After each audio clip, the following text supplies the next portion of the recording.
রংপুরের পদাগঞ্জে বিশিষ্ট ব্যবসায়ী জনাব জাহাঙ্গীর আলমের আয়োজনে ইফতার মাহফিল অনুষ্ঠিত। আসসালামু আলাইকুম। এমকে টেলিভিশনে নিয়মিত সংবাদে আপনাদের স্বাগত জানাচ্ছি আমি শারমিন মিনা। এতক্ষণ শুনছিলেন সংবাদ শিরোনাম, এখন ডেস্ক থেকে বিস্তারিত। রংপুর জেলার মিঠাপুকুর উপজেলার ঐতিহ্যবাহী ১ নং খোলাগাছ ইউনিয়নের পদাগঞ্জ বাজারের বিশিষ্ট ব্যবসায়ী এবং সমাজসেবক জনাব জাহাঙ্গীর আলমের নেতৃত্বে ইফতার মাহফিল অনুষ্ঠিত হয়। উক্ত ইফতার মাহফিলে রংপুর জেলা সহ মিঠাপুকুর উপজেলার বিভিন্ন পর্যায়ে জামাতে ইসলামের নেতাকর্মীগণ উপস্থিত ছিলেন। তাছাড়াও ১ নং খোলাগাছ ইউনিয়ন সহ আশেপাশের অনেক ইউনিয়ন থেকে গণ্যমান্য ব্যক্তিগণ উপস্থিত ছিলেন। এ সময় কথা বলার সময় বক্তাগণ ইসলামের বিভিন্ন দিক তুলে ধরে সকলকে ইসলামের পক্ষে কাজ করার সহ ইসলামের সকল রীতিনীতি সহি শুদ্ধভাবে পালন করার ব্যাপারে উদাত্তভাবে আহ্বান জানান। তাছাড়াও তারা একটি বিষয় বিশেষভাবে তুলে ধরেন, বাংলাদেশে ইসলামের শাসন অতি শীঘ্রই প্রতিষ্ঠিত হবে ইনশাআল্লাহ। এ ব্যাপারে সকলকে একতাবদ্ধভাবে কাজ করলে তবেই সবাই শান্তিতে থাকবে। রমাদান মাস এমন একটি মাস, রহমতের মাস। রমাদান মাস এমন একটি মাস, মাগফিরাতের মাস। রমাদান মাস এমন একটি মাস, নাজাতের মাস। ঠিক না ব্যাঠি? আল্লাহু আকবার বলবেন না? রমাদান মাস এমন একটি মাস যে মাসে কোরআন শরীফ নাজিল হয়েছে।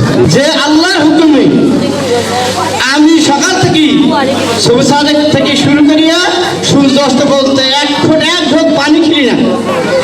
গিলি কেউ পানি, এক ঢোক পানি কি আমরা কেউ গিলি না। কিন্তু সেই মালিকের অন্যান্য হুকুম করে যেমন মিথ্যা কথা বলতে নিষেধ করছেন, আমরা সব সময় মিথ্যা কথা বলতেছি। আল্লাহ বলছেন, হে ইমানদারেরা, তোমাদেরকে আল্লাহকে ভয় করতে হবে, যা ভয় করা দরকার, এবং মুসলমান না হয়ে মৃত্যুবরণ করিও না। আমরা মুসলমান না হয়ে মৃত্যুবরণ করতে চাই? আমরা এখানে সবাই মুসলমান কিনা? তাহলে আল্লাহর এই ভাষাটা আমরা মনে করতেছি একটা ধমকের ভাষা, যে আমরা নিশ্চয়ই মুসলমানের হয়তো বা কোনো জায়গায় ঘাটতি আছে, তাই বলছে মুসলমান না হয়ে তোমার মৃত্যুবরণ করিও না। ঠিক কিনা? গত 12ই ফেব্রুয়ারি জাতীয় সংসদ নির্বাচনে এই খোলাগাছ থেকে আমাদের প্রার্থী, দাঁড়িপাল্লার প্রার্থী জনাব মোহাম্মদ গোলাম রব্বানী সাহেবকে যে পরিবার ভোট দিয়ে আপনারা বিজয়ী করেছেন, এজন্য আপনাদের প্রতি আমরা চিরকৃতজ্ঞ। প্রিয় সাথী বন্ধুগণ, বাংলাদেশের মানুষ চেয়েছিল একটি পরিবর্তন। এদেশের মানুষ চেয়েছিল ইসলাম প্রিয় মানুষগুলো ক্ষমতায় গিয়ে তারা কোরআন সুন্নাহ মোতাবেক দেশ পরিচালিত করবে। এটাই ছিল দেশের মানুষের এবারে চাওয়া পাওয়া। সেভাবেই সারা দেশের মানুষ দীর্ঘদিন পর একটি অবাধ সুষ্ঠু নিরপেক্ষ নির্বাচনে তাদের সেই মতামত ইসলামপন্থী তথা 11 দলীয় জোটের পক্ষে দিয়েছিল। পরিতাপের বিষয় হলো 12 তারিখে যখন রাত 8টা থেকে 10টা পর্যন্ত বিভিন্ন ভোট কেন্দ্রের উপজেলার আসনের ফলাফলগুলো আসতে ছিল, আমরা ধরিয়েছিলাম এবারে 11 দলীয় জোট 160 থেকে 70 আসনে বিজয় লাভ করবে ইনশাআল্লাহ। কিন্তু অত্যন্ত মেকানিজম করে, ইঞ্জিনিয়ারিং প্ল্যান করে আমাদের সেই 60-70টি আসনে 50, 60, 100, 200, 500, 1000, 2000 ভোটের ব্যবধানে পরাজিত করা হয়েছে। এটা ছিল একটি নীল নকশা, এটি ছিল দেশের মানুষের সঙ্গে প্রতারণা। এরপরেও আমাদের আমির জামাত বলেছেন যে আমরা ফলাফল মেনে নিয়েছি, আমরা এই ফলাফল মেনে শক্তিশালী বিরোধী হিসেবে মহান সংসদে ভূমিকা পালন করব এবং জাতির জন্য আমরা কথা বলবো।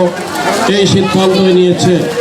সবচেয়ে বড় বিষয়, পৃথিবীতে আমরা যারা মুসলমান, রসুল সাল্লামের একটা সুন্নাহ যে রসুল সাল্লাম আজ সাদেক, সত্যবাদী, অর্থাৎ সর্বদাই সত্য কথা বলতেন। রসুল সাল্লামের একটা কোয়ালিটি, একটা গুণ, এই সবাই যদি মিথ্যা ছাড়ি সত্যের দিকে থাকে, তাহলে ব্যক্তি, পরিবার, সমাজ, রাষ্ট্র, গোটা পৃথিবী শান্ত সুশীল হয়ে যাবে, তাই না? এই একটা মাত্র গুণ যদি অর্জন করি, আর গোটা পৃথিবীতে সব অশান্ত শান্ত হয়ে যাবে, তাই না? বক্তৃতা শেষে মোনাজাতের মাধ্যমে ইফতার মাহফিলের সমাপ্তি ঘোষণা করা হয়। اللهم آمين. ربنا ظلمنا أنفسنا وإن لم تغفر لنا وترحمنا لنكونن من الخاسرين. রব্বুল আলামিন, ইফতার সামগ্রীর সামনে নিয়ে আল্লাহ তোমার দরবারে হাত তুলেছি। বলো মাওলা, যারা আমরা হাত তুলেছি, আমাদের শ্রদ্ধা আব্বাজান আম্মাজান যারা দুনিয়ার সফর শেষ করে কবরে চলে গেছেন, আল্লাহ তাদেরকে জান্নাতুল ফেরদৌস উচ্চ মাকাম দান করুন। রব্বুল আলামিন, এই পৃথিবীতে অনেকের দোয়া করার মতো কেউ নেই। আল্লাহ মেহেরবানি করে তাদেরকে মাফ করে দিন। আল্লাহ, আমাদের মাঝে অনেকে অসুস্থ আছেন, তাদেরকে শেফায়ে কামেলা আজলা দান করুন। রব্বুল আলামিন, ইকামতে দিনের আন্দোলনের জন্য যারা শাহাদত বরণ করেছেন, মেহেরবানি করে তাদেরকে শহীদ হিসেবে কবুল করে জান্নাতের উচ্চ মাকাম দান করুন।